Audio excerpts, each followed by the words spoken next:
Noon today, across the state, 8,703 new positive cases, 220 deaths. Cameron County increased by 5, Center County increased by 100, Clearfield by 79, Clinton increased by 41.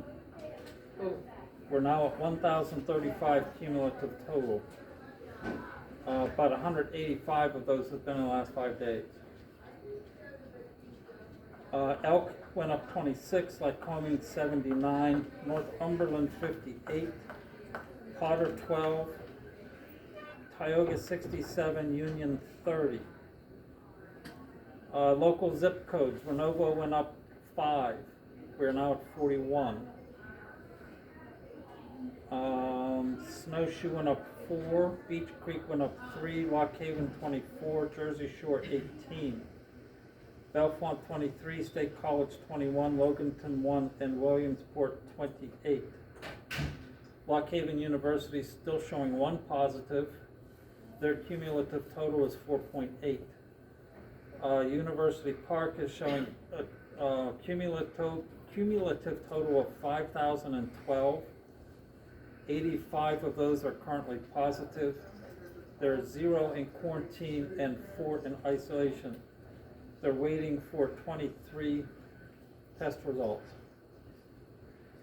It looks like Keystone Central has about 25 reported or suspected cases amongst their students.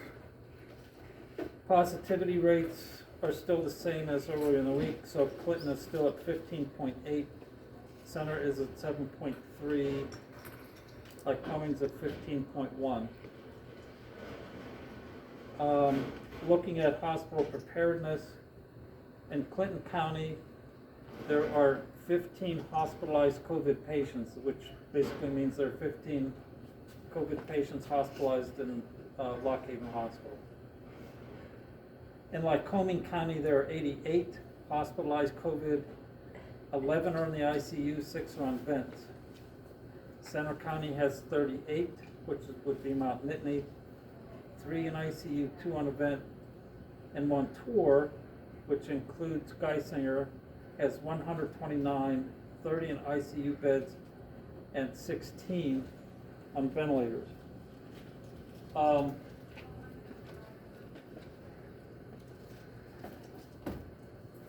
We had our coalition meeting this morning. Tomorrow through Monday, the Pennsylvania Department of Health will be conducting free COVID testing at the Castania Fire Hall picnic grounds from 9 o'clock to 6 o'clock, Thursday, Friday, Saturday, Sunday, and Monday. They may ask for insurance information, but the patient will not receive a bill. They will do up to 450 tests each day. Anything past 450 tests, they will cut off for the day. The site is not restricted to Clinton County residents only. Any Pennsylvania resident can show up and get a test. These sites will be going up around the state in different areas.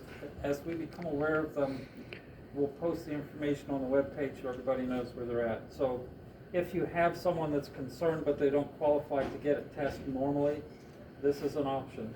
You don't need to be symptomatic, you don't need to have an order, you just have to show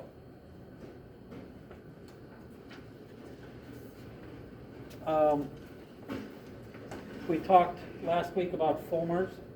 It appears that all of those residents are well on their way to recovery. They had 2 that were hospitalized, I think, that have come back, and the rest are showing improvement, so that's encouraging.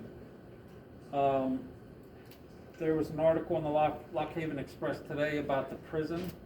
I'm told that some of those numbers may not be correct, so there might be a correction to those coming out, and those numbers would be smaller than what was reported.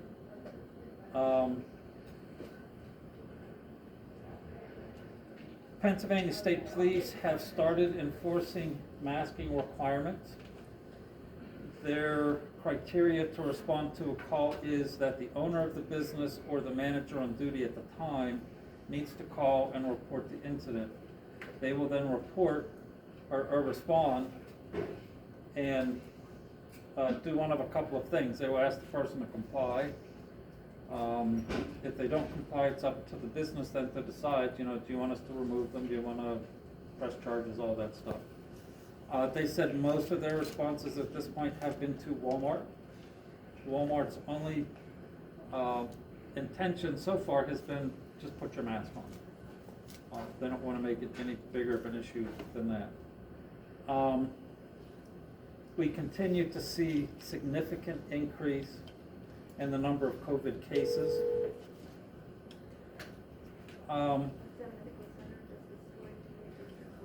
You'll remember, again, back in April, we talked about numbers. If you had 5 per 100,000, that was an at-risk population. If you had 100 per 100,000, you were considered at very high risk.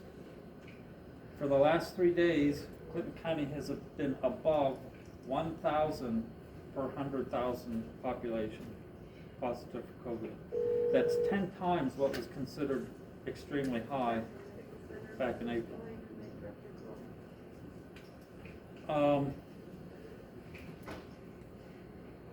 Downtown Lock Haven is talking about reinstating some of the curbside pickup that they did earlier. So there will be special parking spots where people can pull in just so that they can do curbside pickup with some of the businesses, just to allow some of those businesses to continue to operate. Lock Haven University is looking to, if they can, mandate COVID testing. They're looking first at students who are housed on campus, and then they will look at other students past that. Their students are all off campus now till spring semester. Any of their staff that can work from home are encouraged to do that. Likewise, the city of Lock Haven, many of those employees are working from home rather than reporting to the office. Keystone Central School District. Distance learning will continue through this week. Though I do not have this verified by anybody, my speculation is that remote learning will continue through the end of the calendar year, at least. They're trying to look at some different ways that they may be able to accommodate at least partial in-person teaching, but I don't think that that's going to be a viable option, at least till sometime in January. Competitive sports, there's supposed to be some kind of decision before the end of the week as to whether our district is going to participate in those or not, or if PIAA is going to allow those to occur or not. So we'll need to watch for that. As far as more guidance for the school, I anticipate that Superintendent Martin will probably get information out on Friday. They typically wait to see what Governor Wolf has planned, and unfortunately he doesn't always get that information out early in the day, so it may be 2 or 3 o'clock till I know what his position is for the following week. Questions?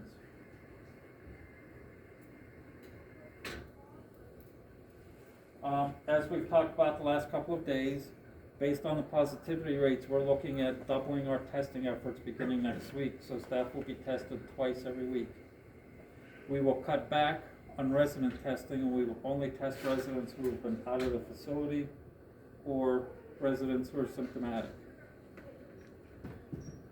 As of right now, we have no active cases at the facility. We've had a total of 3, all of them were staff. All of those have recovered and are now back to work. Contrary to some rumor that's going around, we do not have any positive residents. Also, contrary to some rumors, we do have an adequate supply of test kits available. I have suspended some of the outpatient antigen testing so that we can preserve the supply of tests that we have. But moving to testing twice a week for all of our staff puts us at about 800 tests a week, just for staff. Or per month, I'm sorry, 800 per month. We have enough kits to sustain that level of testing for 3 to 4 months. We've also got some backup, so we have some card tests that are similar to the old flu test that they used to do in a card with a swab. You put the reagent on. I think I have about 600 of those. We also have the other machine that CMS sent, and we've got about 130 of those tests, and we're looking to see if we can get some more. So we are not, our supply is not short. We're simply preserving what we have until we know that the manufacturer is going to continue to send us the supply that we need. Right now they're limiting what we can order. So while we're limited, we're going to limit the number of outpatient tests we're doing. We will still do the send-out test for anybody. And if we have specific severe cases that we need to look at, we can look at those on a case-by-case basis and make a determination.